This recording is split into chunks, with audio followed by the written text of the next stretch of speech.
Hi, I'm Matthew Malcolm with American Vineyard Magazine, reporting to you from the Grower Educational Tailgates hosted by the San Joaquin Valley Wine Growers Association.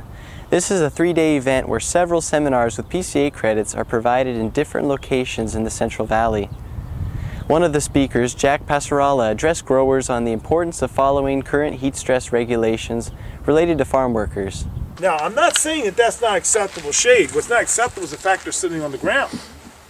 To have proper shade, not only do you have to have complete shade, but you also have to have something they can sit on. And you have to have enough for them to sit on that covers 25% of the crew.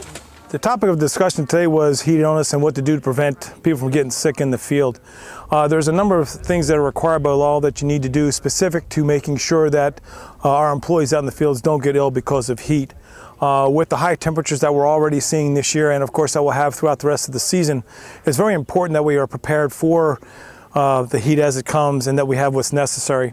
The most important item to start out with, of course, is to have a heat illness prevention program.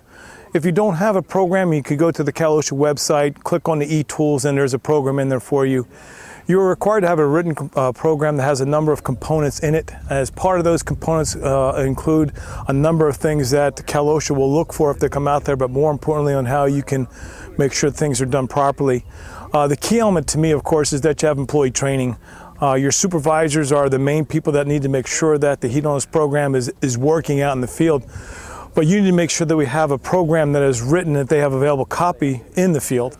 With that program, they're going to make sure that the employees are trained on how to recognize heat illness, specifically heat exhaustion, heat stroke, and they need to know what the symptoms of those are. In addition to that training, you're going to also have to provide several items. Number one, of course, is water. Water is going to be the main item that you provide. You need to have enough water for everybody that's out in the crew. The number for that is 1 quart per hour per employee.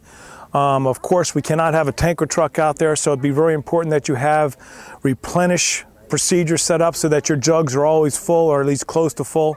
And of course, in the high heat, you have to make sure that they are proficiently cool, that you don't want warm water coming out of the jug. The water is a big issue. Number one question that, well, Jack, what about Gatorade or other things like that? If you want to have that out there, it's fine, but you must have the water. There is no replacement for the water. The next thing that we have to make sure we have available is shade. You have to have enough shade that will cover 25% of your crew that's out there.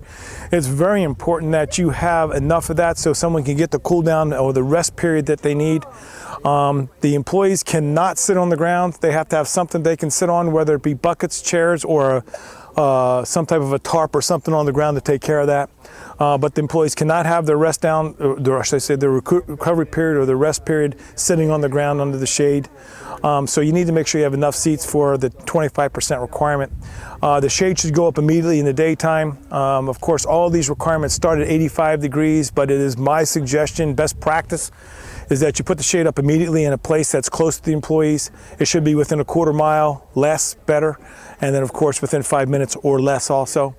The last thing that's specific to the regulation, of course, is emergency procedures.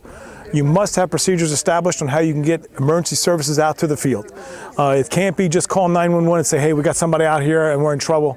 They have to have specific procedures, directions on how they get out to the field, and even put a spotter out there waiting for them so they can direct them in. Bottom line is, by having a good program and doing the proper training, we can keep our employees from getting hurt. We can make sure that we have a good, safe season. Of course, a lot of folks are looking for the compliance, and we hopefully will satisfy Cal OSHA if they show up. But like I said, our target is to make sure that no one's hurt because of heat illness, and if we prepare them properly and we have the proper procedures in place, we can definitely get that done. If you have questions about this, there's a lot of folks with answers out there, and you can always, like I said, go to the Cal OSHA website. You can call Cal OSHA consultation, or you can even talk to your workers' comp carrier out there that might be able to help you with that. Beyond that, I hope you have a safe season and stay out of the heat.